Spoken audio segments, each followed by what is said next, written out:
ICC champions ട്രോഫിക്ക് ഇനി മണിക്കൂറുകളുടെ മാത്രം കാത്തിരിപ്പാണ് ബാക്കിയുള്ളത്.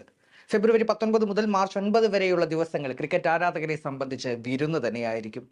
ഒരിക്കൽ നേടിയതും 2017 പാകിസ്ഥാന് മുമ്പിൽ അടിയറവ് വെച്ചതുമായ കിരീടം ഒരിക്കൽ കൂടി നേടാൻ ഉറച്ചാണ് ഇന്ത്യ ടൂർണമെന്റിന് ഇറങ്ങുന്നത്.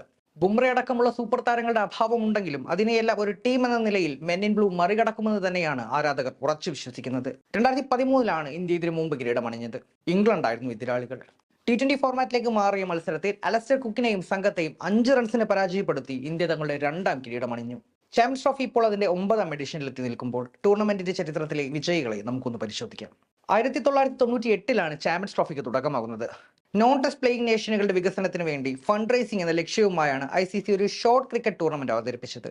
ആദ്യ 2 സീസണുകളിൽ ICC നോക്കൌട്ട് ട്രോഫി എന്ന് പേരിട്ട ടൂർണമെന്റ് 2002 എഡിഷന് തൊട്ടു മുമ്പ് ചാമ്പ്യൻസ് ട്രോഫി എന്ന് പേര് മാറ്റുകയായിരുന്നു. സൗത്ത് ആഫ്രിക്കയാണ് ടൂർണമെന്റ് ചരിത്രത്തിലെ ആദ്യ ജേതാക്കളായത്. പ്രോട്ടിയാസിന്റെ ക്രിക്കറ്റ് ചരിത്രത്തിലെ ആദ്യ കിരീടം അവർ നേടിയ ഏക ICC കിരീടവും ഇത് തന്നെയാണ്. ബംഗ്ലാദേശ് ആതിഥേയത്വം വഹിച്ച ടൂർണമെന്റിന്റെ കലാശ പോരാട്ടത്തിന് ധാക്കയാണ് വേദിയായത്. ഫൈനലിൽ വെസ്റ്റ് ഇൻഡീസിനെ 4 വിക്കറ്റിന് തോൽപ്പിച്ച് സൗത്ത് ആഫ്രിക്ക കിരീടമണിഞ്ഞു. 2 വർഷങ്ങൾക്കിപ്പുറം 2000 ന്യൂസിലാൻഡ് ചരിത്രത്തിലെ 2ാം ചാമ്പ്യന്മാരായി. കെനിയയിലെ നൈറോബിയിൽ നടന്ന ഫൈനലിൽ സൗരവ് ഗാംഗുലിയുടെ ഇന്ത്യയായിരുന്നു എതിരാളികൾ. സൂപ്പർ താരം ക്രിസ് ക്രെയിറ്റ്സിന്റെ സെഞ്ചുറി കരുത്തിൽ ഇന്ത്യ ഉയർത്തിയ 265 റൺസിന്റെ വിജയലക്ഷ്യം ബ്ലാക്ക് ക്യാപ്സ് അനായാസം മറികടക്കുകയായിരുന്നു. 2002 ചാമ്പ്യൻസ് ട്രോഫിക്ക് വീണ്ടും മറ്റൊരു ഏഷ്യൻ ടീം ആതിഥേയത്വം വഹിച്ചു. ശ്രീലങ്കയായിരുന്നു ടൂർണമെന്റിന്റെ 3ാം എഡിഷന്റെ ആതിഥേയർ. ഈ വർഷം മറ്റൊരു പ്രത്യേകത കൂടി ഉണ്ടായിരുന്നു. ചരിത്രത്തിൽ ആദ്യമായി 2 ടീമുകൾ കിരീടം പങ്കുവച്ചു. 2 തവണയായി 2 മത്സരങ്ങൾ നടത്തിയിട്ടും ഫലമില്ലാതെ പോയതിന് പിന്നാലെയാണ് ഫൈനലിലെത്തിയ ഇന്ത്യയും ശ്രീലങ്കയും സംയുക്ത വിജയികളായത്. 2004 വെസ്റ്റ് ഇൻഡീസ് കിരീടമണിഞ്ഞു. ആതിഥേയരായ ഇംഗ്ലണ്ടിനെ പരാജയപ്പെടുത്തിയാണ് കരീബിയൻസ് ജയഭേരി മുഴക്കിയത്. ഫൈനലിൽ Ian Bradshaw player of the മാച്ചായി തിളങ്ങിയപ്പോൾ പരമ്പരയിൽ ഉടനീളം മികച്ച പ്രകടനം നടത്തിയ Ram Naresh Sarwan player of the സീരീസായും തെരഞ്ഞെടുക്കപ്പെട്ടു. 2006 ഇന്ത്യ ആദ്യമായി ചാമ്പ്യൻസ് ട്രോഫിക്ക് വേദിയായി. മുംബൈയിലെ ബ്രാബോൺ സ്റ്റേഡിയത്തിൽ നടന്ന ഫൈനൽ മത്സരത്തിൽ ഡിഫൻഡിംഗ് ചാമ്പ്യന്മാരായ വിൻഡീസിനെ മഴ നിയമത്തെ കൂട്ടുപിടിച്ച് പരാജയപ്പെടുത്തിയ ഓസ്ട്രേലിയ തങ്ങളുടെ ചരിത്രത്തിലെ ആദ്യ ചാമ്പ്യൻസ് ട്രോഫി കിരീടം സ്വന്തമാക്കി. 2006 ഫൈനലിൽ ഡക്വർത്ത് ലൂയിസ് ടേൺ നിയമത്തിലൂടെയാണ് കിരീടമണിഞ്ഞതെങ്കിൽ തൊട്ടടുത്ത സീസണിൽ മുൻ ചാമ്പ്യന്മാരായ ന്യൂസിലാൻഡിനെ തകർത്തെറിഞ്ഞ കങ്കാരുക്കൾ കിരീടം നിലനിർത്തി. ഇതോടെ ടൂർണമെന്റ് ചരിത്രത്തിൽ കിരീടം നിലനിർത്തിയ ആദ്യ ടീമായും ഓസ്ട്രേലിയ മാറി. സെഞ്ചുറിയിലെ സൂപ്പർ സ്പോർട്ട് പാർക്കായിരുന്നു ഈ മത്സരത്തിന് വേദിയായത്. മത്സരത്തിൽ ടോസ് നേടി ബാറ്റിംഗ് തെരഞ്ഞെടുത്ത കിവീസ് നിശ്ചിത ഓവറിൽ 9 വിക്കറ്റ് നഷ്ടത്തിൽ 200 റൺസ് നേടി.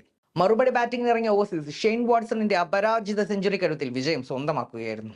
ശേഷം 2013 ധോണിയുടെ ക്യാപ്റ്റൻസിയിലും കിരീടം ഒരിക്കൽ കൂടി ഇന്ത്യയിലെത്തി. എഡ്ജ്ബാസ്റ്റനിൽ നടന്ന കലാശ പോരാട്ടത്തിൽ ആതിഥേയരായ ഇംഗ്ലണ്ടിനെ പരാജയപ്പെടുത്തിയാണ് ഇന്ത്യ 2ാം കിരീടമണിഞ്ഞത്.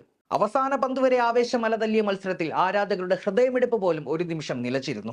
അശ്വിനെറിഞ്ഞ അവസാന പന്തിൽ ജെയിംസ് ട്രെഡ്വെല്ലിന് റണ്ണടിക്കാൻ സാധിക്കാതെ പോയതോടെ ഇന്ത്യ ഒരിക്കൽ കൂടി ലോകത്തിന്റെ നെറുകയിലെത്തി. ഇതോടെ ക്രിക്കറ്റ് ചരിത്രത്തിൽ T20 ലോകകപ്പ്, ഏകദിന ലോകകപ്പ്, ചാമ്പ്യൻസ് ട്രോഫി കിരീടങ്ങൾ നേടുന്ന ആദ്യ ക്യാപ്റ്റനായി ധോണി മാറി. ഇപ്പോഴും ഈ റെക്കോർഡിൽ ധോണിക്കൊപ്പം എത്താൻ മറ്റൊരു താരത്തിനും സാധിച്ചിട്ടില്ല. എന്നാൽ കിരീടം നിലനിർത്താൻ ഉറച്ച് 2017 കളത്തിലിറങ്ങി ഇന്ത്യക്ക് പിഴച്ചു. സെമിയിൽ ബംഗ്ലാദേശിനെതിരെ കൂറ്റൻ ജയം നേടിയ വിരാടിനും സംഘത്തിനും ഫൈനലിൽ നേരിടാനുണ്ടായിരുന്നത് സർഫറാസ് അഹമ്മദിന്റെ പാകിസ്ഥാനെയായിരുന്നു. സെമിയിൽ ഇംഗ്ലണ്ടിനെ പരാജയപ്പെടുത്തിയാണ് പാകിസ്ഥാൻ ഫൈനലിന് യോഗ്യത നേടിയത്. ലണ്ടനിൽ നടന്ന ഫൈനൽ മത്സരത്തിൽ ഇന്ത്യ തങ്ങളുടെ ചരിത്രത്തിലെ ഏറ്റവും മോശം തോൽവികളിൽ ഒന്നാണ് നേരിട്ടത്. 180 റൺസിനായിരുന്നു ഇന്ത്യയുടെ പരാജയം. മത്സരത്തിൽ ആദ്യം ബാറ്റ് ചെയ്ത പാകിസ്ഥാൻ സൂപ്പർ താരം ഫഖർ സമാന്റെ സെഞ്ചുറി കരുത്തിൽ 4 വിക്കറ്റ് നഷ്ടത്തിൽ 338 റൺസ് നേടി. മറുപടി ബാറ്റിംഗിന് ഇറങ്ങിയ ഇന്ത്യക്ക് തൊട്ടതെല്ലാം പിഴച്ചു. ചീട്ടുകൊട്ടാരം പോലെ ഇന്ത്യയുടെ ബാറ്റിംഗ് നിര തകർന്നു വീണു.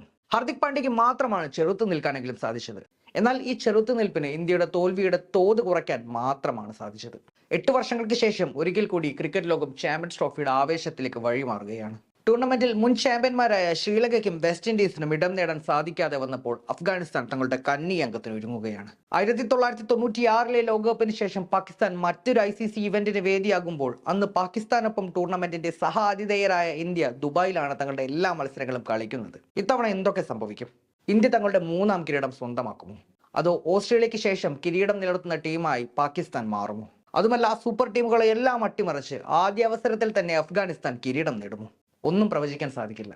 കാരണം ഇത് ക്രിക്കറ്റാണ്.